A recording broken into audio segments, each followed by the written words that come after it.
છત્રપતિ શિવાજી મહારાજ માત્ર એક રાજા ન હતા, પણ ભારતીય ઇતિહાસના એક યુગ પુરુષ અને સ્વરાજ્યના સ્વપ્નદ્રષ્ટા હતા.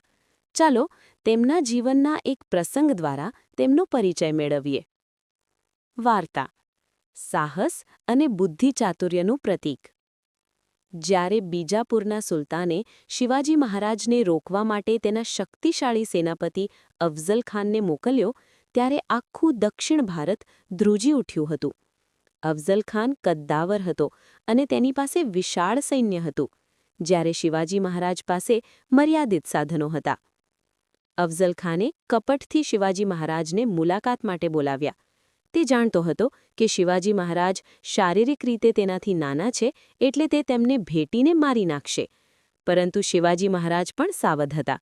તેમણે ઝભ્ભા નીચે બખ્તર પહેર્યું હતું અને હાથમાં વાઘનખ છુપાવ્યા હતા. જેવા બંને ભેટ્યા, અફઝલ ખાને મહારાજનું ગળું દબાવી ખંજર મારવાનો પ્રયત્ન કર્યો, પણ બખ્તરને કારણે મહારાજ બચી ગયા અને ક્ષણનો પણ વિલંબ કર્યા વગર તેમણે વાઘનખથી અફઝલ ખાનનો કોથળો ફાડી નાખ્યો.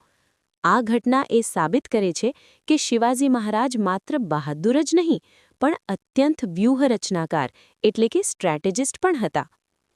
શિવાજી મહારાજનો ટૂંકો પરિચય. જન્મ 19 ફેબ્રુઆરી 1630, શિવનેરી કિલ્લો, મહારાષ્ટ્ર. માતા-પિતા. માતા જીજાબાએ, જેમણે તેમને સંસ્કાર આપ્યા, અને પિતા શાહજીરાજે. મુખ્ય સિદ્ધિ. મુઘલો અને આદિલશાહી સત્તા સામે લડીને હિન્દવી સ્વરાજ્યની સ્થાપના કરી.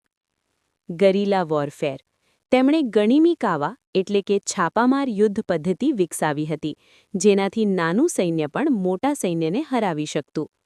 નૌકાદળના પિતા.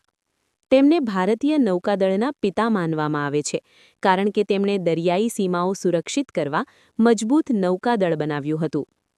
જીવન મંત્ર. સ્વતંત્રતા એ જ સાચું સુખ છે, અને તે મેળવવા માટે સાહસ અને એકતા જરૂરી છે. શિવાજી મહારાજ સ્ત્રીઓનું સન્માન કરનારા અને પ્રજાને પોતાના સંતાન સમાન ગણનારા ન્યાયી રાજા હતા.